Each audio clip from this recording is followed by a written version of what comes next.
नमस्कार, आपल्या सगळ्यांचं हार्दिक स्वागत आहे आपल्या लाडक्या कार्यक्रमात ज्याचं नाव आहे डॉक्टर स्पीक्स इन आरोग्य संपदा। मी डॉक्टर निखिल हरेंद्र शासने आपल्या सगळ्यांचं हार्दिक स्वागत करतो। कार्यक्रमाची सुरुवात करूया श्री संत नामदेव महाराजांच्या एका अभंगाने।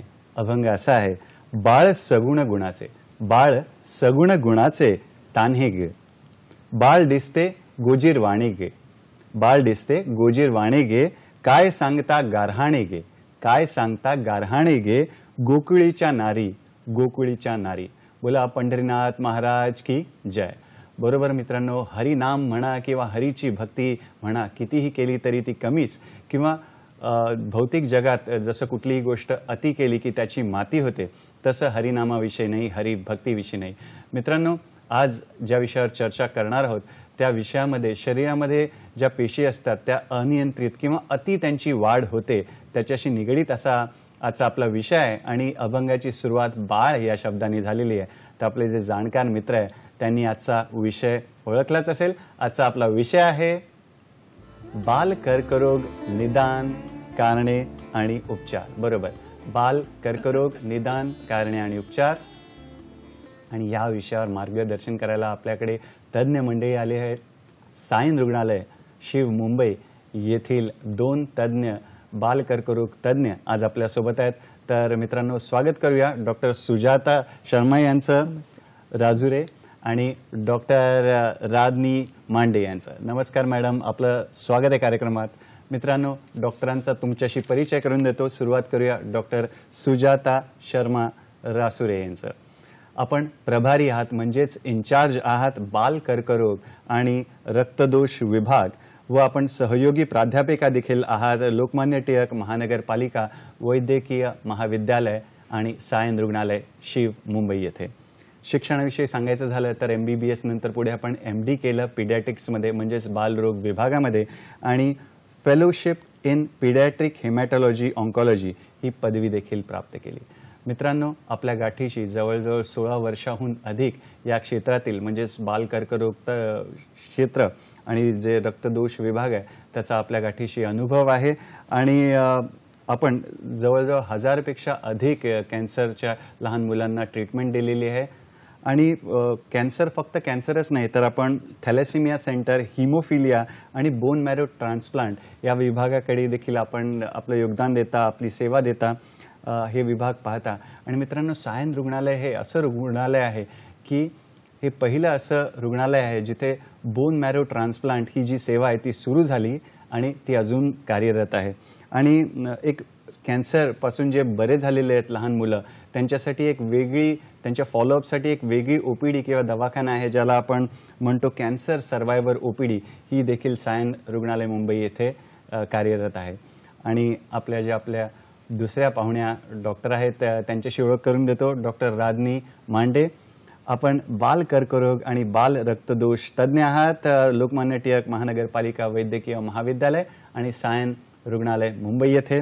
शिक्षणाविषयी सांगायचं झालं तर MBBS नंतर आपण MD केलं बालरोग या विभागामध्ये सायन रुग्णालय मुंबई येथून। पुढे आपण DNB देखील केलेलं आहे बालरोग विभागात, आणि त्यापुढे जाऊन आपण टाटा मेमोरियल रुग्णालय येथून DM केलं पीडियाट्रिक ऑन्कॉलॉजी, म्हणजेच बाल कर्करोग या विषयात आपण पदवी घेतली। आणि आपण 5 वर्ष आपली जी सेवा आहे टाटा मेमोरियल रुग्णालयाला आपण दिलेली आहेत। आणि सध्या आपण सायन रुग्णालय मुंबई येथे आपली विशेष सेवा देत आहात। आणि राष्ट्रीय आणि आंतरराष्ट्रीय पातळीवर देखील आपण शोध निबंध प्रकाशित केलेले आहेत। तर असे बहुगुणी असे आपले डॉक्टर आहेत। शुभस्य शीघ्रम कार्यक्रमाचा श्रीगणेश करूया। डॉक्टर सुजाता, तुमच्याकडून सुरुवात करतो। हा कॅन्सर कर्करोग म्हणजे नेमकं काय ते आम्हाला आणि आमच्या मित्रांना सांगा।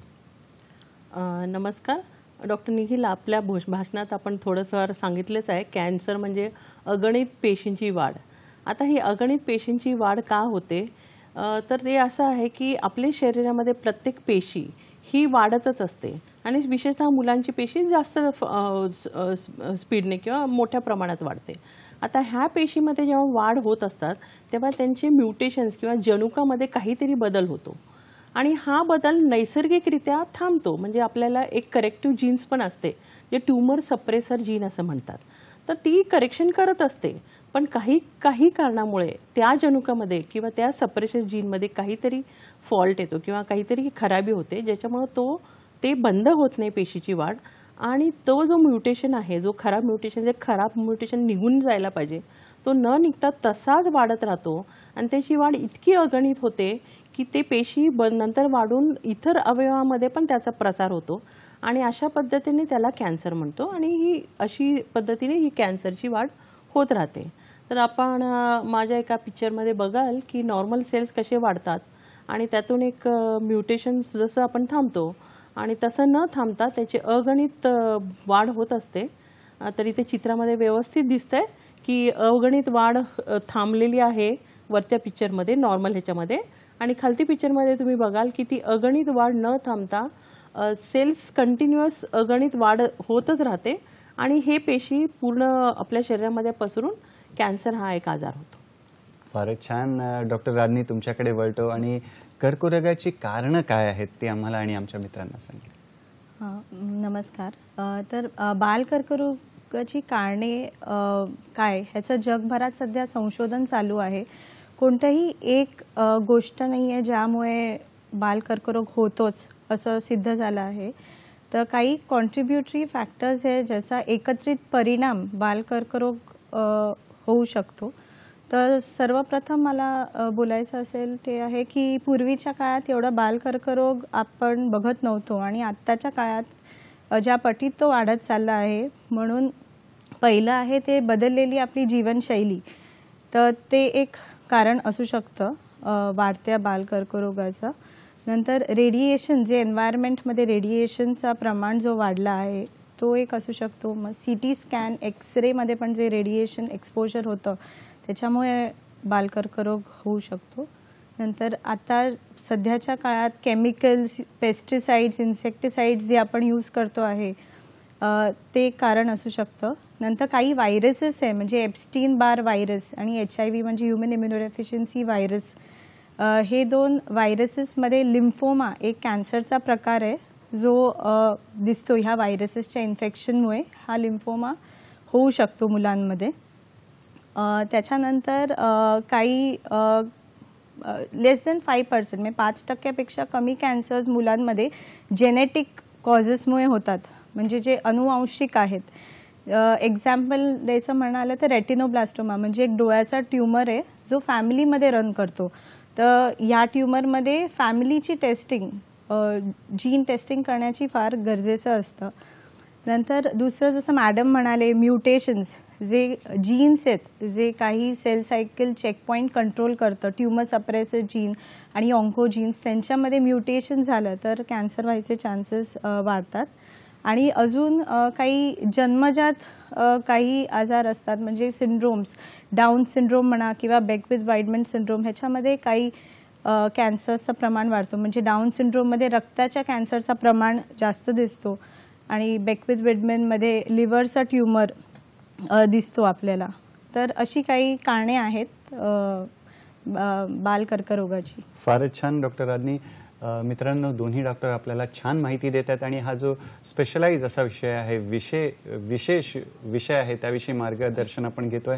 डॉक्टर सुजाता, तुमच्याकडे वळतो की लहान मुलांचा कर्करोग आणि जे मोठ्या माणसांचा कर्करोग आहे, हा काही वेगळा आहे का, असेल तर का आणि नसेल तर का, याविषयी कृपया सांगा. हा खूप छान प्रश्न आहे. तर आपण बघतो की लहान मुलामध्ये जो कॅन्सर आहे हा जनरली ना अनुवंशिक किंवा DNA म्युटेशनमुळे झालेला आहे. आता आपण माहिती आहे की लहान मूल म्हणजे जसं वाढतं तसे त्याचे सेल्स वाढतात, तसं ते जेनेटिक म्युटेशन होतं आणि त्याच्यामुळे कॅन्सर होण्याची शक्यता मुलांमध्ये जास्त असते. त्याविरुद्ध वयस्क लोकांमध्ये जीवनशैलीमध्ये बदल, आता लहान मुलामध्ये आपण व्यसन तर बघत नाही की सिगरेट पितात किंवा दारू वगैरे, तंबाखू, हे व्यसनं जास्त करून वयस्क लोकांमध्ये असतात. तर जीवनशैलीमध्ये झालेल्या बदलेमुळे जो म्युटेशन होतो हा मोठ्यांचा कॅन्सर होतो. त्यामुळे लहान मुलामध्ये जास्त कॅन्सर म्हणजे कॅन्सरचे प्रमाण आहे ब्लड कॅन्सर आणि ब्रेन ट्यूमर कॅन्सर, जे वाढत्या शरीरातील भाग आहेत त्यामध्ये ते कॅन्सर जास्त होतात. त्याविरुद्ध मोठ्यांचे कॅन्सर म्हणजे लिव्हर, दारू पितो लिव्हर कॅन्सर होतात किंवा तंबाखू, तोंडाचे कॅन्सर, अन्ननलिकेचे कॅन्सर, हे कॅन्सरचे प्रमाण ह्याच्या म्हणजे कॅन्सरचा प्रकार ह्याच्यामध्ये पण फरक आहे. कॅन्सर कशामुळे होतो हा पण फरक आहे. आणि जसं म्हणजे जनुकामध्ये जे बदल होतात किंवा जर्म सेल्स किंवा एक्टोडर्मल ओरिजिन म्हणतात, जे जनुका जे आपल्या शरीरामध्ये निर्माण होतात त्याचे कॅन्सर्स लहान मुलामध्ये होतात. आणि वरतील पेशी असतात जे आपल्याला वारंवार इजा होते, जसं दारू पिल्यामुळे किंवा सिगरेट पिल्यामुळे, तर तशा इपिथिलियल सेल्स म्हणतात, तशापासून होणारे कॅन्सर्स हे वयस्कर. त्यामुळे कॅन्सर पण प्रकार वेगळा आहे आणि ट्रीटमेंट पण ह्या दोघांची अगदी वेगळी आहे. फारच छान. मित्रांनो, दोन्ही डॉक्टरांनी आपल्याला दाखवायला छायाचित्र देखील आणलेले आहेत, स्लाइड्स देखील आणलेली आहेत. तर ते स्लाइड्स टिपून घ्या, त्याचा फोटो काढून घ्या, म्हणजे आपल्याकडे नोंद राहील जी माहिती आपण देतो आहे त्याची. तर डॉक्टर राजनी तुमच्याकडे वळतो आणि मॅडमनी जसं सांगितलं की लहान मुलांमध्ये वेगळ्या प्रकारचे आणि वेगळ्या कारणाने कर्करोग आपण बघतो, तर असे कोणते कर्करोग आहेत लहान मुलांमध्ये जे आढळतात त्याविषयी आम्हाला सांगा. तर लहान मुलांमध्ये कर्करोग ब्रॉडली आपण 2 कॅटेगरीमध्ये डिवाइड करतो. एक आहे रक्ताचा कॅन्सर आणि दुसरा आहे इतर अवयवांचा कॅन्सर. तर रक्ताच्या कर्करोगमध्ये 2 टाईप, एक आहे ल्युकेमिया आणि दुसरा आहे लिम्फोमा. तर ल्युकेमिया आपण बघितलं तर सर्वात मोस्ट कॉमन कॅन्सर आहे, paediatric cancer most common leukaemia आहे. म्हणजे ते 25 ते 30% पीडियाट्रिक कॅन्सर्स ते ल्युकेमिया असतात. आणि ल्युकेमिया 2 टाईपचे आहेत, एक आहे अक्यूट लिम्फोब्लास्टिक ल्युकेमिया आणि अक्यूट मायलॉइड ल्युकेमिया. तसंच लिम्फोमामध्ये पण 2 प्रकार, एक हॉजकिन्स लिम्फोमा, एक नॉन हॉजकिन्स लिम्फोमा. तर हे झालं रक्ताचे कॅन्सर्स. दुसरे आहे इतर अवयवांचे कॅन्सर. इतर अवयवांमध्ये मोस्ट कॉमन आहे तो आहे मेंदूचा कॅन्सर, ब्रेन ट्यूमर आपण ज्याला म्हणतो, मेंदूचा कॅन्सर. मग असतो किडनीमध्ये आपल्याला विल्म्स ट्यूमर, न्यूरोब्लास्टोमा असे ट्यूमर्स दिसतात. नंतर बोन ट्यूमर, बोन म्हणजे हाडांचं ट्यूमर, हाडांच्या ट्यूमरमध्ये एविंग सार्कोमा, ऑस्टिओसार्कोमा येतं. नंतर आपले जे मसल्स आहेत त्याच्यामधून पण ट्यूमर डेव्हलप होऊ शकतं, त्याला म्हणतात सार्कोमास. आणि डोळ्यामध्ये ट्यूमर पण होऊ शकतो, त्याला म्हणतात रेटिनोब्लास्टोमा. तर हे ब्रॉडली सगळे पीडियाट्रिक ट्यूमर्स आहेत. फारच छान. ढोबळ मानाने मॅडमनी सोपं करून आपल्याला सांगितलेलं रक्तात होणारे जे कर्करोग आहेत ते, आणि जे इतर अवयवांमध्ये जसं मांसामध्ये, हाडामध्ये, नंतर मेंदूमध्ये किंवा किडनीमध्ये अशी मॅडमने उदाहरणं दिलेली आहेत. आपल्याला अजून जाणून घेऊया की मॅडम लहान मुलांमधील कर्करोग, सुजाता मॅडमना विचारतो की लहान मुलांमधील कर्करोग कसा ओळखायचा, त्याची लक्षणं आम्हाला सांगा. तर आता आपण जी लक्षणं असतात कॅन्सरसाठी ही एक सर्वसाधारण आजारासारखीच असतात आणि म्हणून तर त्यांना ओळखणं जरा जास्त कठीण जातं. पण तरी पण ते कॅन्सर आपला एक वेगळा चित्र दाखवतो ज्याच्यामुळे आपण ओळखू शकतो की ते कॅन्सर आहे. तर कसे, तर त्यांना जो ताप येतो तो विनाकारण, म्हणजे काही इन्फेक्शन नसता किंवा काही कारणास्तव विनाकारण ताप येणे, अतिशय जास्त ताप येणे, 8 ते 10 दिवसाच्या वरती ताप असणे आणि त्याचे काहीच निदान न लागणे, हा एक सर्वसाधारण प्रकार आहे. परत मेंदू किंवा डोकेदुखी होणे आणि खूप उलट्या होणे, विनाकारण अतिशय डोके दुखणे, उलटी होणे, हा एक प्रकार असू शकतो. परत नंतर त्यांना पोट दुखणे किंवा वजन अगिनत, म्हणजे त्याला भूक तरी लागते, तो खातो तरी व्यवस्थित, पण त्याचं वजन सातत्याने कमी होतं. नॉर्मल खेळा किंवा तो मूल जरी खेळत असेल तर त्या एकंदरीत जीवनशैलीपेक्षाही त्याचं वजन खूप फटाफट कमी होतं, हे लक्षात यायला पाहिजे. तिसरी गोष्ट, त्याला एका म्हणजे जसे गाठी येतात, तर एक गळू किंवा गाठ, अगिनत गाठ, जी मोठी गाठ जी खूप फटाफट वाढते, अशी गाठ जर आली तर तुम्ही कॅन्सरचा विचार करू शकता. माझा एक पिक्चर आहे, जर आपण दाखवलं तर त्याच्यामध्ये आपल्याला कळेल की ते गाठी इतर गाठीपेक्षा कशा वेगळ्या दिसतात. आणि अजून दुसरी महत्त्वाची गोष्ट म्हणजे त्यांना डोळ्यांना, आता स्पेशली जर का रेटिनोब्लास्टोमा वगैरे असेल तर पांढरा पडदा आलेला असतो ज्याच्यामुळे त्याला दिसायला त्रास होतो आणि पांढऱ्या लाईटमध्ये कधी कधी तो चमकतो आणि असा वेगळा, म्हणजे जसं जनावरांमध्ये डोळे पांढरे दिसतात तसा तो पांढरा पडदा दिसतो.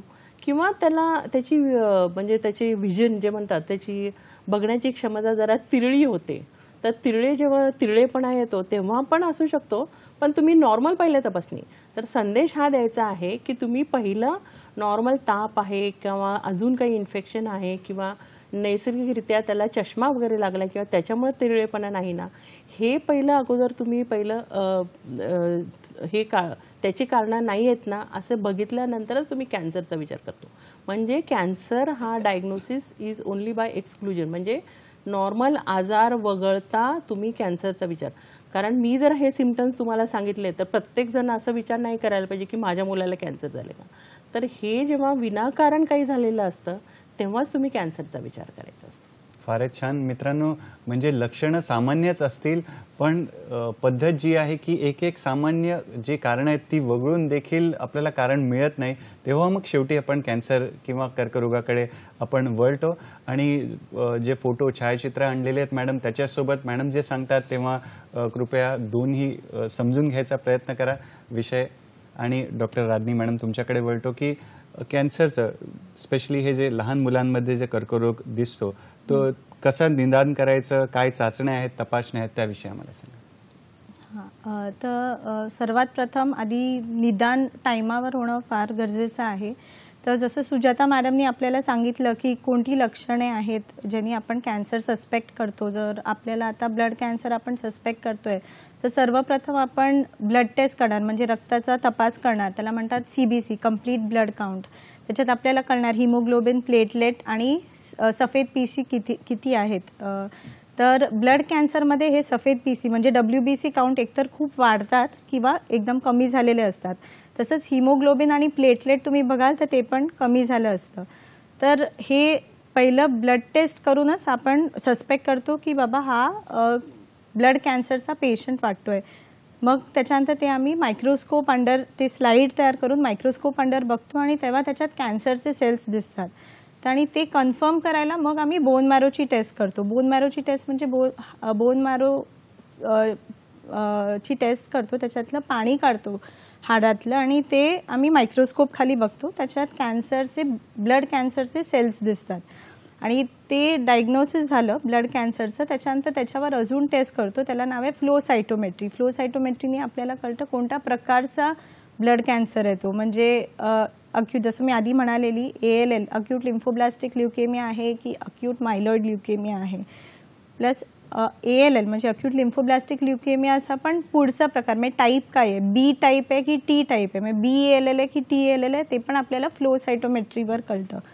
त्याच्यानंतर बोन मॅरोवर ॲडिशनल टेस्ट आता आम्ही करतो आहे ते सायटोजेनेटिक्स आणि मॉलिक्युलर. हे 2 टेस्ट केल्याने आपल्याला रिस्क स्ट्रॅटिफिकेशन म्हणजे आपल्याला कळतं की हा हाय रिस्कचा पेशंट आहे, इंटरमिडिएट रिस्कचा की लो रिस्कचा. ह्याच्यावर आपलं ट्रीटमेंट म्हणजे किमोथेरपीची इंटेन्सिटी आपण डिसाईड करतो. जर का हाय रिस्क आहे तर त्याला जास्त इंटेन्सिटीची किमोथेरपी लागते, लो रिस्क पेशंट आहे तर त्याला कमी इंटेन्सिटीची किमोथेरपी आपण देतो ट्रीटमेंटला. ते हे झालं ब्लड कॅन्सरचं. तसंच लिम्फोमा म्हणजे शरीरात गाठी येतात, जसं मॅडमनी सांगितलं की गाठी येतात. तर त्या गाठीचा तपास आपल्याला टिश्यू बायोप्सी करावी लागते. तर लिम्फोमामध्ये पण टिश्यू बायोप्सी करावी लागते आणि इवन इतर अवयवांचे जे ट्युमर्स आहेत म्हणजे brain tumour, kidney, bone tumour, sarcomas जे आहेत त्याच्यात आपल्याला टिश्यू बायोप्सी लागते. तर त्याच्या आधी आम्ही स्कॅन करतो आणि स्कॅन केल्यानंतर आम्ही टिश्यू बायोप्सी घेऊन ते पॅथॉलॉजिस्टला पाठवतो टेस्टिंगसाठी आणि त्याच्यावर आपल्याला कॅन्सरचं डायग्नोसिस मिळतं. आणि त्याच्यानंतर हे डायग्नोसिस मिळाल्यावर पुढे स्टेजिंग म्हणजे कॅन्सर किती पसरलेला आहे शरीरात ते बघणं फार गरजेचं असतं. तर त्याच्यासाठी आम्ही एक तर PET CT करतो किंवा CT स्कॅन करतो डिपेंडिंग ऑन कोणतं ट्युमर आहे ते. तर सुजाता मॅडम तुम्हाला काही या उत्तरामध्ये भर घालायची आहे, स्पेशली निदान करण्यामध्ये किंवा तपासण्या याच्यामध्ये? ह्या तपासण्या म्हणजे सर्व तपासण्या प्राथमिक ठिकाणी अवेलेबल नसतील तर ते इतर ठिकाणी जाऊन पण होऊ शकतात की हल्ली आता त्याची सोय सगळीकडे होत आहे. पण फक्त कॅन्सर निदान करून तर नाही चालणार, तर त्याची स्टेजिंग करणं खूप महत्त्वाचं आहे. आणि ते मॉलिक्युलर जसं राधनी मॅडम म्हणाल्या की मॉलिक्युलर टेस्टिंग करून त्याची रिस्क म्हणजे कितपत ते औषधाला आसार करणार आहे किंवा कितपत किमो सेन्सिटिव्ह आहे हे बघणं पण आवश्यक आहे. कारण पुढे चालून त्यांना अजून एक्स्ट्रा ट्रीटमेंट लागणार आहे की नाही किंवा त्यांना प्रोग्नोसिस सांगायला बरं पडतं की हे कॅन्सर कितपत टक्के आहे. 80% बऱ्यापैकी 80% कॅन्सर ब्लड कॅन्सर बरे होणारे असतात, पण 20% काही म्युटेशन असतात जे औषधं देऊनही कमी होत नाही. ते त्या मुलांना किंवा पॅरेंट्सला सांगणं किंवा आईवडिलांना सांगणे खूप आवश्यक असते. तर ते आवश्यक आहेत ह्या सर्व टेस्टात. फारच छान डॉक्टर सुजाता आणि डॉक्टर राधनी आपल्याला छान मार्गदर्शन करतायत एखाद्या एक नवीन विषयावर, बाल कर्करोग या विषयांवर. मित्रांनो, लहान मुलांविषयी, लेकरांविषयी चर्चा सुरू आहे. तर इथे श्री संत तुकाराम महाराजांचा एक अभंग आठवतो. लेकरांची आळी न पूर्वी कैसी, लेकरांची आळी न पूर्वी कैसी, काय तयापाशी उणे झाले, काय तयापाशी उणे झाले, आम्हा लढीवाळा नाही ते प्रमाण, आम्हा लढीवाळा नाही ते प्रमाण, काही ब्रह्मज्ञान आत्मस्थिती, काही ब्रह्मज्ञान आत्मस्थिती. मित्रांनो, इथे घेऊया एक छोटीशी विश्रांती. पाहत राहा आपला लाडका कार्यक्रम ज्याचं नाव आहे डॉक्टर स्पीक्स इन आरोग्य संपदा, फक्त आणि फक्त सह्याद्री वाहिनीवर, प्रत्येक घरासाठी, घरातल्या प्रत्येकासाठी.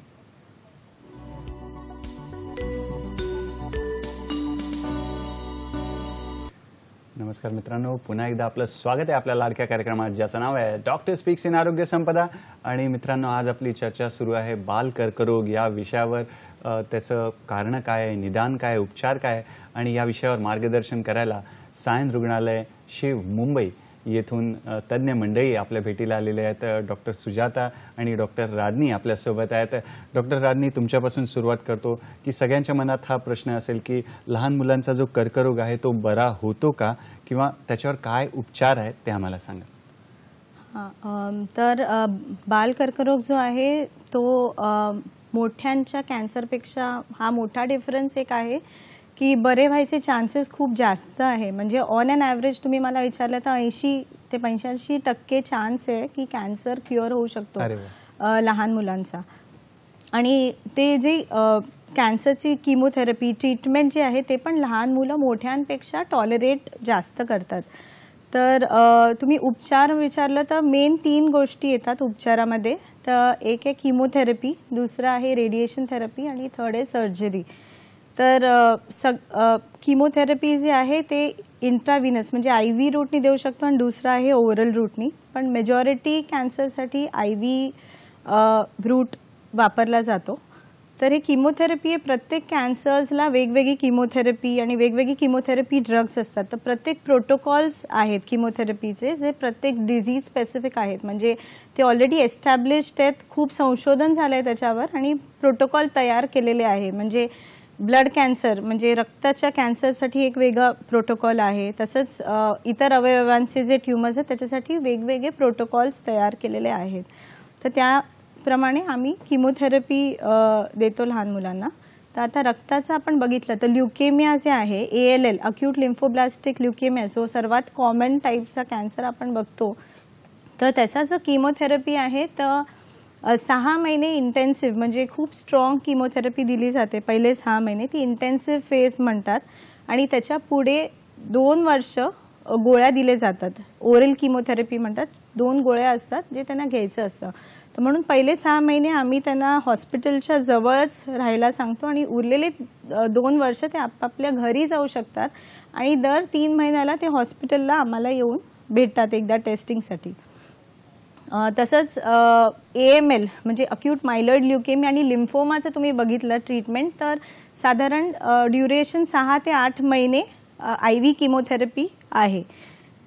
त्याच्यानंतर आपण इतर अवयवांचे ट्युमर्स म्हणजे ब्रेन ट्युमर म्हणा, किडनीचे विल्म्स ट्युमर म्हणा किंवा न्यूरोब्लास्टोमा म्हणा, बोन ट्युमर्स, सार्कोमाज, रेटिनोब्लास्टोमा ह्याचे पण वेगवेगळे किमोथेरपी प्रोटोकॉल आहे आणि treatment duration varies between 8 to 10 months किंवा 1 yearपर्यंत पण कधी कधी जातं. तर त्यांचं पण किमोथेरपी प्रोटोकॉल्स वेगळे आहेत. पण मेन डिफरन्स बिटवीन रक्ताचा कॅन्सर आणि इतर अवयवांचा कॅन्सर हा आहे की रक्ताचा कॅन्सर जो आहे तो किमोथेरपी इज मेन ट्रीटमेंट, त्याचा किमोथेरपी आहे. आणि जे इतर अवयवांचा कॅन्सर आहे त्याचं मेन ट्रीटमेंट आहे ती इधर सर्जरी प्लस मायनस रेडिएशन आहे. त्याच्यात आपण किमोथेरपी का देतो, फक्त सर्जरी फॅसिलिटेट करायला म्हणजे सर्जरी व्यवस्थित व्हायला आपण किमोथेरपी देतो. तर जी सर्जरीच्या अगोदर आपण किमोथेरपी देतो त्याला म्हणतात निओ ॲड्ज्युव्हंट किमोथेरपी. त्याच्यानंतर आपण लोकल ट्रीटमेंट करतो म्हणजे सर्जरी प्लस मायनस रेडिएशन आणि त्याच्या पुढे ॲड्ज्युव्हंट किमोथेरपी देतो. हे इतर अवयवांचं कॅन्सरबद्दल मी सांगते तुम्हाला. तर म्हणून सर्जरी आणि रेडिएशनचा मेन रोल येतो तो आहे इतर अवयवांच्या कॅन्सर्समध्ये येतो. आणि ब्लड कॅन्सरमध्ये रेडिएशन आपण एकच इथे देतो, ते जर का तो मेंदूत किंवा स्पाईनच्या फ्लुइडमध्ये पसरलाय तर आम्ही रेडिएशनचा वापर करतो. फारच छान. मित्रांनो, एखाद्या समीकरणाप्रमाणे किंवा एका गणिताप्रमाणे असं स्पष्टपणे उपचार पद्धती आजच्या आधुनिक वैद्यकशास्त्रामध्ये निर्माण झालेली आहे, तर जरूर काही त्रास वाटला तर आपल्याला त्याचा लाभ जो आहे सरकारी रुग्णालयात जाऊन घ्यायचा आहे. मित्रांनो, या वळणावर आपल्याला एक फोन आलेला आहे शैला ताई यांचा खानापूरहून. नमस्कार ताई, आपलं स्वागत आहे कार्यक्रमात. आपला प्रश्न विचारा.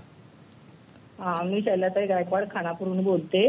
मला सर असा प्रश्न विचारायचा आहे की या जे कर्करोगाच्या पेशंटची जी सेवा करतात त्यांना त्यापासून काही धोका आहे का, किंवा जर ती व्यक्ती घरात असेल तर त्या इतर व्यक्तींना काही त्रास होईल का त्याच्यापासून, आणि त्यांनी काय काळजी घ्यावी, आणि हा रोग पूर्णपणे बरा होतो का?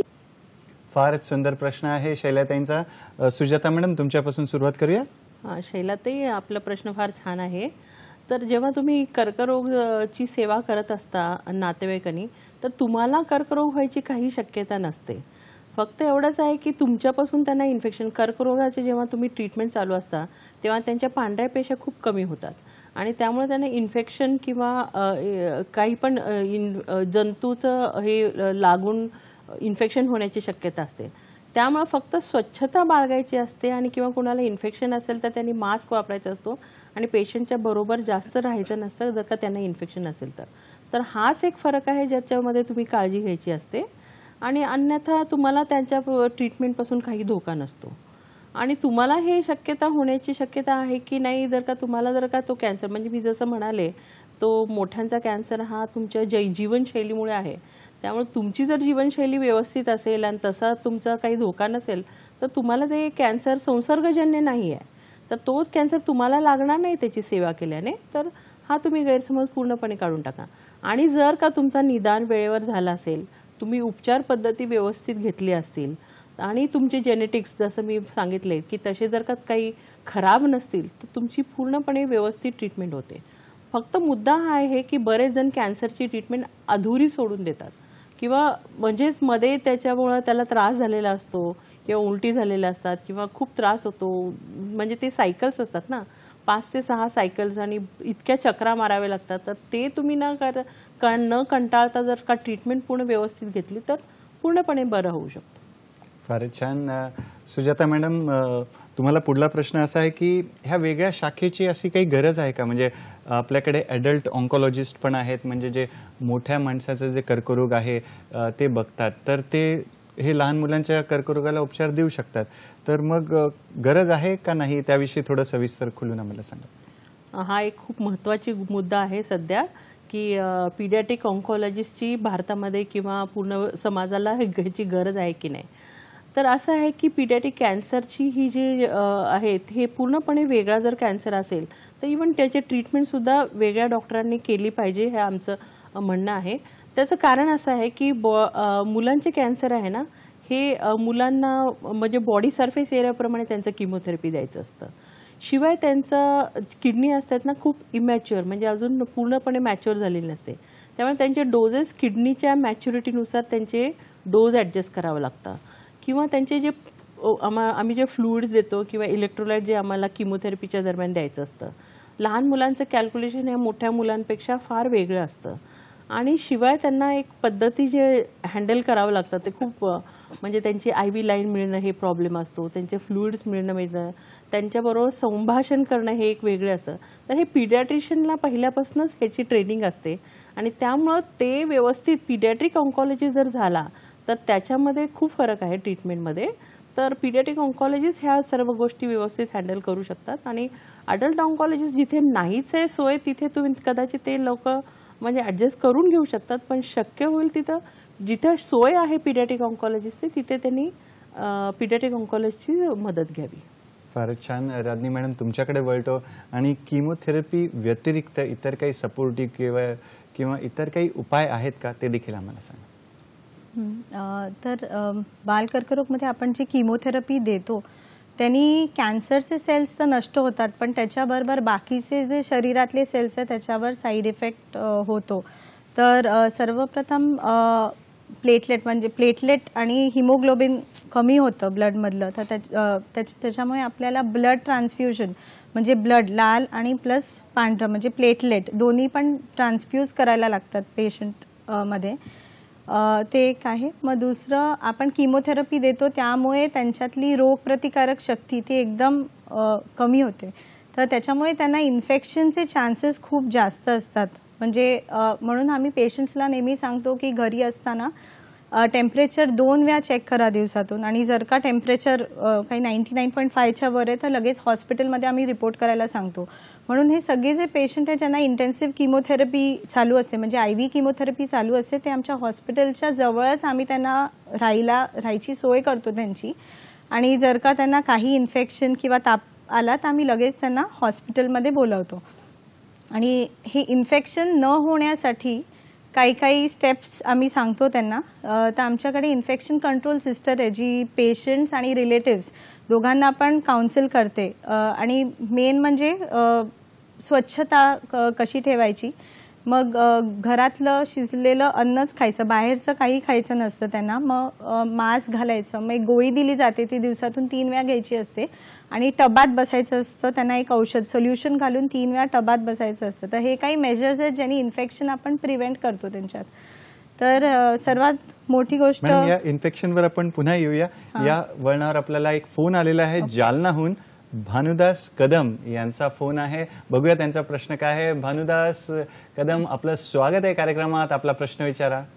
आपला प्रश्न म्हणजे मला 3 महिन्यापूर्वी कॅन्सर झाला मॅडम. हा बोला. बोला. हा बोला ना. आता ऑपरेशन वगैरे झालं, मेडिसिन काही नाही. पण हे बाजू जे ऑपरेशनची बाजू साईडची नळल्याची फार दुखती ती. कुठल्या भागाचा कॅन्सर झालेला किंवा थोडंसं सविस्तर सांगाल? वाटाचा ओठाचा झालेला. बरं. हा. ऑपरेशन चांगलं ठिकाण झालं. बजाजला झालं ऑपरेशन, बजाजचे सर होते, जालन्याला झालं ऑपरेशन संजीवनी हॉस्पिटल म्हणून. बरं. गोठाळ सर म्हणून ते आपलं औरंगाबाद ऑपरेशन करण्याकरता ते.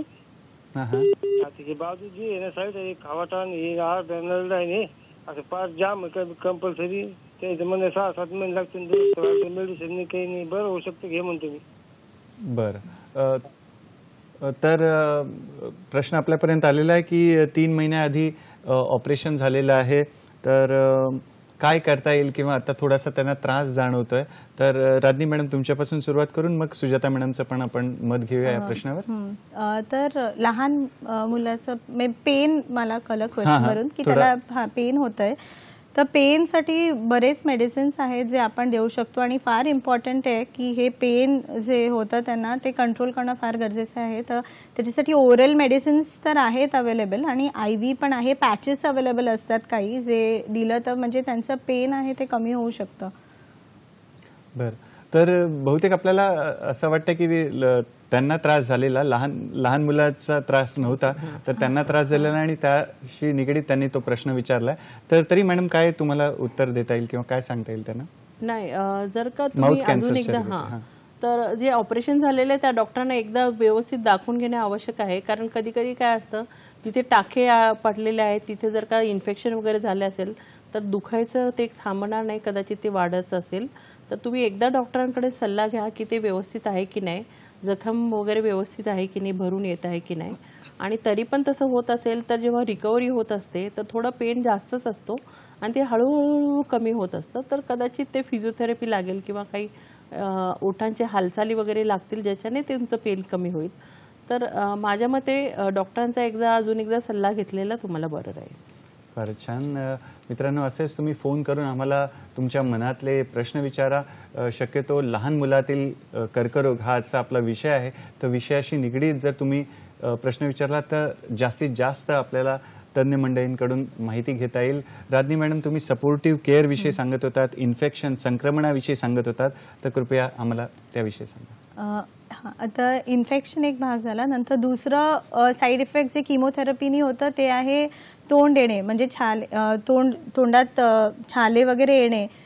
ते तोंडात नसून पूर्ण म्हणजे पोटापर्यंत असतात कधी कधी छाले, अन्ननलिकेमध्ये असतात. तर म्हणून अशा वेळेस मुलांना खाता येत नाही. तर त्याच्यासाठी आम्ही ॲडमिट करतो वॉर्डमध्ये, आणि जे अन्न आहे ते IV रूट थ्रू पण TPN म्हणजे टोटल पॅरेंटरल न्यूट्रिशन म्हणून येतं, त्याचे बॅग्स येतात. तर ते आम्ही IV थ्रू म्हणजे इंट्राव्हिनस लाईनी देऊ शकतो. तर आम्ही ज्यांना म्युकोसायटिस म्हणजे तोंडात छाले आणि खूप जास्त प्रमाणात येतात त्यांना आम्ही ॲडमिट करून इंट्राव्हिनस रूट IV थ्रू देतो. मग पेन मॅनेजमेंट सलाईनमधून आम्ही ते देतो. आणि दुसरं आहे म्हणजे उलट्या होणे. तर काही किमोथेरपीचे जे औषध आहेत त्यांनी बऱ्याच औषधांनी उलट्या खूप होतात, तर त्याच्यासाठी पण ते प्रिव्हेंट करायला आम्ही किमो चालू करायच्या अगोदरच मेडिसिन देतो, पण तरीही काही लोकांना खूप उलट्या होतात, तर ते पण कमी करण्यासाठी ओरल ॲज वेल एज सुईनी इंजेक्शन आपण देऊ शकतो. आणि ह्या दोन्हीमुळे म्हणजे तोंड देणे प्लस उलट्यांमुळे ह्यांचं आहार जे आहे ते खूप कमी पोटात जातं आणि त्यांचं वजन कमी होतं. आणि मेन म्हणजे किमोथेरपी टॉलरेट करण्यासाठी वजन मेंटेन करणं फार गरजेचं आहे. म्हणून आमच्याकडे स्पेशल डायटिशियन्स आहेत जे ह्या मुलांचं वजन मॉनिटर करतात आणि जर का त्यांना वाटत असेल कमी होतंय तर वरून सप्लिमेंट्स म्हणजे काही पावडर दुधात मिक्स करून ते देतात. जर का तोंडाने खात नसतील तर कधी कधी आम्हाला ट्यूब टाकावी लागते, ती नाकातून ट्यूब टाकून मग तसं ट्यूबमधून त्यांना फीड करतात मुलांना आणि त्यांचं वेट मेंटेन करतो आम्ही. तर न्यूट्रिशन म्हणजे फार इम्पॉर्टंट, आहार हा फार इम्पॉर्टंट पार्ट आहे ट्रीटमेंटचा. एक ट्रीटमेंटचा पार्ट आपण म्हणू शकतो, कारण काय आहार व्यवस्थित तर किमोथेरपी आणि ट्रीटमेंट व्यवस्थित कंप्लीट होते. तर त्याच्या अजून एक गोष्ट आहे ते आहे की हे लहान मुलं जे किमोथेरपी घेतात त्यांचे शाळा मिस होते, तर 1 किंवा 2 वर्ष मे बी कधी कधी त्यांना मिस करावी लागते. मग ते इतर मुलांसारखे खेळू नाही शकत, तर त्याच्यामुळे त्यांच्या मानसिक स्थितीवर खूप परिणाम होतो. तर आमच्याकडे सायकोलॉजिस्ट आहेत, स्पेशली चाइल्ड सायकोलॉजिस्ट, जे त्यांच्याशी एव्हरी सेशनमध्ये किंवा OPD व्हिजिट्समध्ये त्यांच्याशी बोलतात, त्यांना काही त्रास होतोय का हे विचारतात, मग त्यांच्या पेरेंट्सशी बोलतात, मग घरी काही प्रॉब्लेम आहे का किंवा त्यांना मानसिक काही त्रास होतोय का. आणि ॲज फार ॲज पॉसिबल त्यांना एंगेज ठेवतात बऱ्याच ॲक्टिव्हिटीजमध्ये, म्हणजे ड्रॉइंग म्हणा किंवा डान्स, म्युझिक, क्राफ्ट ह्याच्यात एंगेज ठेवतात, म्हणजे जेणेकरून हे जे साईड इफेक्ट्स आहेत ते कमी होतील आणि त्यांची मानसिक स्थिती स्टेबल राहील थ्रू आउट द ट्रीटमेंट. आणि प्ले एरिया पण आहे, वॉर्डमध्येच एक प्ले एरिया आहे जिथे म्हणजे जे डे केअर किमोथेरपी घ्यायला येतात, मग पेशंट्स तिथे खेळतात वगैरे, मग त्यांची अँझायटी लेवल वगैरे सगळं कमी होते आणि ट्रीटमेंट म्हणजे किती सोपी करू शकतात तेवढं आम्ही ट्राय करतो. फारच छान. सोयी सुविधा काय आहे सायन रुग्णालयामध्ये बाल कर्करोग किंवा लहान मुलांसाठी, त्याची आपल्याला झलक किंवा त्याची आपल्याला माहिती कळली. सुजाता मॅडम, या सपोर्टिव्ह केअरमध्ये तुम्हाला काही उत्तरात काही भर करायची अजून? नाही, मग राजनी मॅडमने पूर्णपणे व्यवस्थित एक्सप्लेन केलेलं आहे. तर एवढंच मला सांगायचं आहे की सपोर्टिव्ह केअर हे आपल्या मेन ट्रीटमेंट इतकं महत्त्वाचं आहे. पूर्वी सपोर्टिव्ह केअरला इतकं महत्त्व दिलं गेलेलं नसायचं आणि त्यामुळे मुलं अतिशय जास्त उलटी करणे किंवा तोंडात छाले आल्यामुळं खाऊ नाही शकणे आणि त्याच्यामुळे ते ट्रीटमेंट अर्धवट सोडत. आता सपोर्टिव्ह केअर हा इतका महत्त्वाचा भाग बनलेला आहे आणि त्याच्यामुळे आपण त्या गोष्टीकडे लक्ष दिल्यामुळे किमोथेरपी हे कंप्लीट होण्यासाठी खूप मदत होते आणि ट्रीटमेंट इतकं सपोर्टिव्ह केअर किती महत्त्वाचं आहे ह्यावर भर दिली आहे. आणि जेव्हापासून आपण सपोर्टिव्ह केअर इम्प्रूव्ह केलेलं आहे तेव्हापासून आपल्याला ट्रीटमेंट कंप्लीट करणारे पेशंट वाढलेत आणि 80% बरं होणारे पेशंटची वाढ पण तशीच त्याच पद्धतीने झाली. फारच छान. या वळणावर अजून एक फोन आलेला आहे. शिवानंद वसेदार यांचा फोन आहे निपाणीहून. तर बघूया त्यांचा प्रश्न काय आहे. तर हा, नमस्कार साहेब. नमस्कार, आपलं स्वागत आहे कार्यक्रमात. आपला प्रश्न विचारा. हा, बोला. माझा प्रश्न असा आहे साहेब, आता मोठे लोक गुटखा तंबाखूजन्य पदार्थ खाल्ल्यामुळे त्यांना कॅन्सर होते म्हणून ऐकलेलं आहे, पण लहान मुले जे असतात साहेब ते तसं तंबाखूजन्य पदार्थ वगैरे काही खाईत नसतात, पण तरी सुद्धा त्या मुलांना कॅन्सर कशा प्रकारे होतो, त्यातलं कारण काय आहे आणि त्याचं लक्षणं स्टार्टिंगची काय असतात, असं माझा प्रश्न आहे साहेब. तुम्ही काय सांगाल त्यांना? बरं. सुजाता मॅडमकडे आपण वळूया. शिवानंद वसेदार यांचा प्रश्न आहे की लहान मुलांमध्ये जो कॅन्सर बघितला जातो तर ते तर तंबाखू वगैरे काही खात नसतात, तर का होतो किंवा त्याच्याविषयी थोडंसं. शिवानंद, मला वाटतं हे मी पहिल्या थोड्या 15-20 मिनिटापूर्वीच याबद्दल सगळं बोललेली आहे की लहान मुलामध्ये व्यसनी नसतात तरी पण त्यांना कॅन्सर होता, कारण त्यांनी अनुवंशिक जे म्युटेशन म्हणतात ना, जसं त्याची शारीरिक वाढ होत असते तेव्हा एक नवीन जनुका म्हणजे जीन्समध्ये एक फरक येतो ज्याच्यामुळे त्यांचं कॅन्सर होतं. ते काही कोणत्या व्यसनामुळे नाही, तर एक म्युटेशन म्हणजे आपल्या पेशीमध्ये झालेला बदल असतो जो होतो आणि त्याच्यामुळे तो कॅन्सर होतो. आणि ते आपण अगोदरच कोणाला आपण हे सांगू शकणार नाही की याला कॅन्सर होऊ शकतो की नाही. त्यामुळे ते अनुवंशिक आहे किंवा जेनेटिक आहे ज्याला म्हणतो, आणि त्याचा व्यसनीशी काही संबंध नाही. आणि ट्रीटमेंट आपण आता जसं हे कार्यक्रमात आपण सांगतच आहे की 80% कॅन्सर बरे होतात, आणि त्याची लक्षणे इतर आजारासारखीच असतात, जसे ताप येणे, पांढऱ्या पेशी कमी होणे, रक्त कमी होणे, अंगावर लाल डाग येणे, उलटी होणे, हे सगळं मी आता थोड्याच वेळापूर्वी सांगितलेलं आहे. कदाचित तुम्ही रिपीट सिरियलमध्ये बघू शकता. फारच छान सुजाता. म्हणून पुन्हा तुमच्याकडे येतो की अजून कोणत्या नवीन पद्धती, उपचार पद्धती आल्या आहेत त्याविषयी देखील आम्हाला सांगा. आता आपण बघतोय की कॅन्सरचे ट्रीटमेंट राजनी मॅडमने बऱ्यापैकी सांगितलेलं आहे. पण आता हे जे किमोथेरपी आपण जे वापरतो हे कॅन्सर सेलच्या व्यतिरिक्त नॉर्मल सेल्सवर पण त्याचा परिणाम होतो. त्यामुळे नॉर्मल सेल्सवर पण थोडंफार त्यांना धक्का लागून त्यांना विकनेस येतो किंवा ते पण पेशी त्याचबरोबर मरतात. तर मग जसं पांढऱ्या पेशी कमी होतात, लाल पेशी कमी होतात, हिमोग्लोबिन कमी होतं आणि अवयव छोटे होतात वगैरे. तर ह्या साईड इफेक्ट्समधून आपल्याला मात करून फक्त कॅन्सर सेलला मारण्याची आता नवीन संशोधनं चालली आहेत. त्याला म्हणायचं टार्गेटेड थेरपी.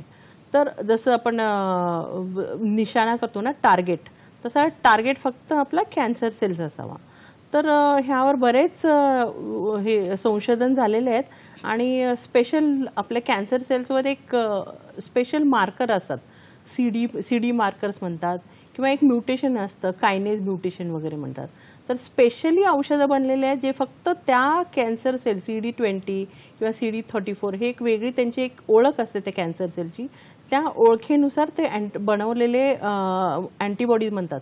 जसं आपण इन्फेक्शनसाठी अँटीबॉडीज बनवतो ना कॅन्सरसाठी, तसंच मोनोक्लोनल अँटीबॉडीज बनलेले आहेत जे फक्त कॅन्सर सेललाच परिणाम करतात आणि इतर सेलला त्यांची इजा होत नाही. तर असे आता सध्या भरपूर अवेलेबल आहेत, जसं रिटुक्सिमॅब किंवा बरेच सध्या मार्केटमध्ये अवेलेबल आहेत. आणि दुसरी गोष्ट आहे की रेडिओ इम्युनोथेरपी, म्हणजे अगोदर कसं रेडिएशन पूर्ण देऊन तुम्ही इतर नॉर्मल सेल्सला पण त्याचा वाईट परिणाम व्हायचा, पण आता रेडिओ इम्युनोथेरपी म्हणून पण आलेलं आहे जे फक्त तुम्ही त्या ऑर्गनला किंवा तिथं कॅन्सर आहे तेवढ्याच एरियाला त्याचा परिणाम होतो, किंवा ब्रॅकीथेरपी म्हणून आहे ते फक्त त्याच एरियामध्ये त्याचा असर होतो. आणि त्यामुळं आपल्याला पेशंटचं ट्रीटमेंट कंप्लीट करणे विदाऊट साईड इफेक्ट ह्याबद्दल आपल्याला खूप मदत झालेली आहे. सुजाता मॅडम, अजून एक प्रश्न असा आहे की तुम्ही बोन मॅरो ट्रान्सप्लांटच्या विभागामध्ये पण किंवा वेगवेगळे जे सायन हॉस्पिटलचे विभाग आहे त्याच्यामध्ये तुमचं सहकार्य देता, सहयोग कॉन्ट्रीब्युशन देता, काम करता. तर हे बोन मॅरो ट्रान्सप्लांट आहे प्रत्येक कॅन्सरच्या पेशंटला गरजेचं आहे का ही ट्रीटमेंट, त्याविषयी थोडं सांगा. खूप छान प्रश्न आहे. प्रत्येक पेशंटला असं वाटतं की माझ्या ट्रीटमेंटला बोन मॅरो ट्रान्सप्लांटची गरज आहे की नाही. तर असं आहे की बोन मॅरो ट्रान्सप्लांट हा प्रत्येक पेशंटला गरज नाही आहे. तर बोन जसं ब्लड कॅन्सरमध्ये 80% कॅन्सर हे किमोथेरपीने बरे होणारे असतात. 20% कॅन्सर ज्यांचं म्युटेशन खूप खराब आहे किंवा AML जे खूप वाईट प्रकारचे, जसं आपण निदानमध्ये म्हणून तर आपण आता एक्स्ट्रा निदान करायला सुरू केलेलं आहे की कोणत्या पेशंटला आपल्याला बोन मॅरो ट्रान्सप्लांट लागेल हे आपल्याला पहिल्यांदाच कळतं. किंवा इंडक्शन म्हणजे मेन थेरपी, जेव्हा मेन किमोथेरपी झाली आहे त्याच्यानंतर जर का ते रेमिशन म्हणतात, ज्याला कॅन्सर सेल्स पूर्णतः म्हणजे 0.001% पेक्षा कमी झालेले असायला पाहिजे, हे आपण बोन मॅरोमधून किमोथेरपी झाल्यानंतर बघतो. तर त्याहूनही कमी झाले नसतील म्हणजे त्याचा रिस्पॉन्स व्यवस्थित आला नसेल, किंवा त्यांचे असे म्युटेशन्स आहेत जे सहजासहजी किमोथेरपीने जाणार नाही आहेत, असे पेशंट्स आहेत. किंवा परते म्हणजे सुरुवातीपासूनच जो कॅन्सर आहे तो खूप खराब प्रकारचा म्युटेशन आहे जो इतर म्हणजे फक्त किमोथेरपीने बरा होणार नाही, अशा पेशंटलाच बोन मॅरो ट्रान्सप्लांट लागतो. किंवा कॅन्सर उलटला असेल आणि तो किमोथेरपीला सेन्सिटिव्ह, पुढच्या वेळेस नवीन म्युटेशन तयार झाला आहे आणि तो जर का रिस्पॉन्स करणार नसेल किमोथेरपीला, अशा पेशंटलाच बोन मॅरो ट्रान्सप्लांट लागतं. दुसरी गोष्ट म्हणजे एक ऑटोलॉगस ट्रान्सप्लांट आहे जे सॉलिड ट्यूमरमध्ये देतात. म्हणजे ते क्लास 3 म्हणजे खूप ॲडव्हान्स स्टेजमध्ये किंवा खूप तिसऱ्या किंवा चौथ्या टप्प्यामध्ये जर का पेशंट आला असेल तर त्याला किमोथेरपी देऊन तुम्ही पहिले कॅन्सर पूर्ण त्याच्या शरीरातला नष्ट करायचा असतो, कारण तो इतर अवयवाला पण पसरलेला असतो, लंगमध्ये, लिव्हरमध्ये, इकडे तिकडे पसरलेला असतो. तर खूप स्ट्रॉंग किमोथेरपी देऊन त्याचं पूर्णपणे कॅन्सर काढून नंतर त्याचे स्वतःचे सेल्स, अगोदर जेव्हा तो नॉर्मल असतो तेव्हा त्याचे सेल्स आपण जपून ठेवतो म्हणजे फ्रीजमध्ये -80 डिग्री टेम्परेचरच्या खाली, आणि जेव्हा किमोथेरपी झाल्यानंतर तेच त्याच्या शरीरामध्ये त्याचे सेल्स देतो. त्याला ऑटोलॉगस ट्रान्सप्लांट म्हणतात. तर हे 2 प्रकारचे ट्रान्सप्लांट आहे जे आपण कॅन्सर पेशंटमध्ये करतो. फारच छान आधुनिक माहिती.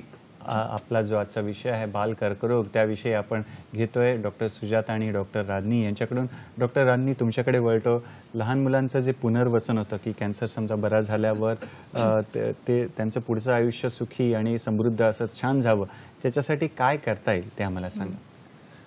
मग हे जे पेशंट्स आहेत ज्यांची ट्रीटमेंट कंप्लीट होते त्यांना आम्ही रेग्युलर फॉलोअपवर ठेवतो. म्हणजे आता ट्रीटमेंट कंप्लीट झाली तर पुढचं 1 वर्ष आम्ही दर 3 महिन्याला त्यांना हॉस्पिटलमध्ये बोलवतो. त्याच्या पुढे 2 वर्ष दर 6 महिन्याला बोलवतो, आणि दर वर्षाला 5 वर्षापर्यंत आम्ही त्यांना रेग्युलरली बोलवतोच. आणि त्याच्या पुढे depending on patient to patient आम्ही कसं फॉलोअप द्यायचं ते आम्ही डिसाईड करतो. पण हे पहिले 5 वर्ष इम्पॉर्टंट का आहेत, कारण या 5 वर्षात आजार परतण्याचा चान्सेस असू आहे, म्हणजे पण एकदम कमी प्रतिशतमध्ये असतो. पण तरी आम्ही ते फॉलोअपमध्ये चेक करतो, काही टेस्ट करून किंवा सिम्पटम्स आहेत असतील पेशंट्सला, तर आम्ही तसं त्यांना चेक करून ते बघतो की आजार परतलेला आहे की नाही. नंतर दुसरी गोष्ट आहे की आम्ही जे उपचार केलेत, म्हणजे किमोथेरपी, रेडिएशन किंवा सर्जरी, ह्याचा साईड इफेक्ट काही झाला आहे का पेशंटवर. एक असतो तो आहे शॉर्ट टर्म, दुसरा आहे लॉंग टर्म. म्हणजे लॉंग टर्म साईड इफेक्ट्स जे किमोथेरपीमुळे होतात तर त्याचं टेस्टिंग करण्याचं फार गरजेचं असतं. एक्झाम्पल द्यायचं म्हटलं तर काही किमोथेरपीचे औषधं आहेत ते हार्टला नुकसान करतात, काही किडनीवर नुकसान करतात, काही फुफ्फुसाला नुकसान करतात. तर आम्ही हे जे फॉलोअपला येतात तेव्हा आम्ही हे टेस्ट करतो, म्हणजे हार्टचे टेस्ट करतो, किडनीचं आणि फुफ्फुस बघायला की काही साईड इफेक्ट झाला आहे का. त्याच्यानंतर रेडिएशनमुळे पण साईड इफेक्ट होतो. रेडिएशन जसं मी तुम्हाला सांगितलेलं इतर अवयवांच्या ह्याच्यात आम्ही जास्त देतो, आणि ब्लड कॅन्सरमध्ये जर का ब्रेनमध्ये किंवा स्पाइन पाण्यात पसरलं आहे, मेंदूत पसरलं असेल तर आम्ही रेडिएशन देतो. क्रेनियल रेडिएशन म्हणजे डोक्याला रेडिएशन देतो. तर रेडिएशनचे पण साईड इफेक्ट असतात. स्पेशली जर का ब्रेनला रेडिएशन दिलं आहे तर ब्रेनमध्ये पिट्युटरी ग्लँड असते, तर तिथून हॉर्मोन्स तयार होतात वेगवेगळे, आणि जर का आपण तिथे रेडिएशन दिलं तर हे ना हॉर्मोनल इम्बॅलन्स होतं. आणि हे लहान मुलांमध्ये फार महत्त्वाचे आहेत हे हॉर्मोन्स, कारण काय त्यांचं वाढतं शरीर असतं. ते हॉर्मोनल इम्बॅलन्स झाल्यामुळे त्यांच्या शरीराची वाढ तशी होत नाही जशी व्हायला पाहिजे. म्हणून हे फॉलोअप फार इम्पॉर्टंट आहे, कारण आम्ही त्याच्यात हॉर्मोनल टेस्ट करतो, आणि काही कमी असेल तर आम्ही ते देतो त्यांना. हॉर्मोन्सचे मेडिसिन्स येतात तर आम्ही ते देतो, आणि मग त्यांची वाढ व्यवस्थित होते. नंतर अजून आहे की रेडिएशन जर का छातीला दिलं तर अजून मग ब्रेस्ट कॅन्सर पुढच्या लाईफमध्ये मग पुढे मोठे झाल्यावर होण्याची शक्यता असते. म्हणून आम्ही ती स्क्रीनिंग करत असतो त्याचं. तसंच लहान मुलांचं वाढतं शरीर असतं, म्हणून त्यांचं वेट हाईट मॉनिटर करावं लागतं एव्हरी फॉलोअपला. नंतर त्यांना जे लसीकरण लहानपणी दिले असतात आपण जे देतो, आणि की त्याच्यानंतर त्यांना किमोथेरपी देतो, ते लसीकरण दिलेलं त्याचा इफेक्ट कमी होतो, म्हणून परत आपल्याला लसीकरण द्यावी लागतात. मग किमोथेरपी संपल्यानंतर 6 महिन्यानंतर आम्ही हे परत लसीकरण देतो. ज्यांची ट्रीटमेंट झाली आहे त्यांना लसीकरण आम्ही परत देतो 6 महिन्यानंतर. तर ते पण फार इम्पॉर्टंट आहे. म्हणजे फॉलोअपमध्ये लसीकरण देणं इम्पॉर्टंट आहे. नंतर आता हे जसं मी तुम्हाला आधी सांगितलेलं यांची शाळा मिस होते या मुलांची, तर परत ते जेव्हा शाळेत जॉईन होतात तर ते व्यवस्थित ते सेटल होऊ शकत आहेत का, अभ्यासात त्यांना काही प्रॉब्लेम आहे का, तर त्याचं पण आम्ही टेस्टिंग करतो. IQ टेस्ट होतात, आणि काही प्रॉब्लेम असेल तर आम्ही तसे सल्ले देतो त्यांना. आणि अजून आहे ते वोकेशनल ट्रेनिंग पण आम्ही ऑफर करतो, आणि जॉब पण देतो. पण ते सध्या तरी मुंबईत आहे, पण आता वेरियस ऑर्गनायझेशनच्या हेल्पने आम्ही ते महाराष्ट्रात पण आणायचा प्रयत्न करतोय बाकीच्या ठिकाणी. सुजाता मॅडम, एका वाक्यात जाता जाता काय संदेश देणार? तर हा संदेश आहे की लहान मुलांचं कॅन्सर 80% जेव्हा बरे होऊ शकतात, आणि आता सर्व सुविधा असल्यामुळे कोणीही लहान मुलांच्या ट्रीटमेंटला माघार घेऊ नये, आणि ट्रीटमेंट कंप्लीट करावी, ज्याच्याकडून त्याचं जगण्याची क्षमता आणि पूर्णपणे आता रिहॅबिलिटेशन पण आहे तर ते पूर्ण करावे त्यांनी. रजनी मॅडम. हां, आणि ह्या तुमच्या कॅन्सरच्या लढाईत तुम्ही एकटे नाही आहात. आम्ही सगळे डॉक्टर्स, नर्सेस, सायकोलॉजिस्ट, डायटिशियन्स सगळे तुमच्या बरोबर आहोत, हे लक्षात घ्या. आणि पुढे ट्रीटमेंटला तुम्ही पुढे चला ट्रीटमेंटसाठी. फारच छान. डॉक्टर राजनी, डॉक्टर सुजाता, तुम्ही आपल्या व्यस्त वेळापत्रकातून वेळ काढून इथे आलात आणि आम्हाला या विषयावर मार्गदर्शन केलं, त्यासाठी तुमचे खूप खूप आभार, धन्यवाद आणि पुढील वाटचालीसाठी खूप खूप शुभेच्छा. आणि दूरदर्शन सह्याद्री वाहिनीतर्फे आमचा जे आरोग्य संपदाचा संघ आहे त्यांच्यातर्फे आणि आमच्या प्रेक्षक मित्रांतर्फे, तर मित्रांनो वेळेला मर्यादा आहे. आमचं जे प्रेम आहे तुमच्यासाठी त्याला मर्यादा नाही आहे. त्याच्यासाठी पुढील कार्यक्रमात आम्ही एक नवीन विषय घेऊन तुमच्या भेटीला येणार आहोत. आपल्या लाडक्या कार्यक्रमात ज्याचं नाव आहे डॉक्टर स्पीक्स इन आरोग्य संपदा, फक्त आणि फक्त सह्याद्री वाहिनीवर, प्रत्येक घरासाठी, घरातल्या प्रत्येकासाठी. धन्यवाद. नमस्कार.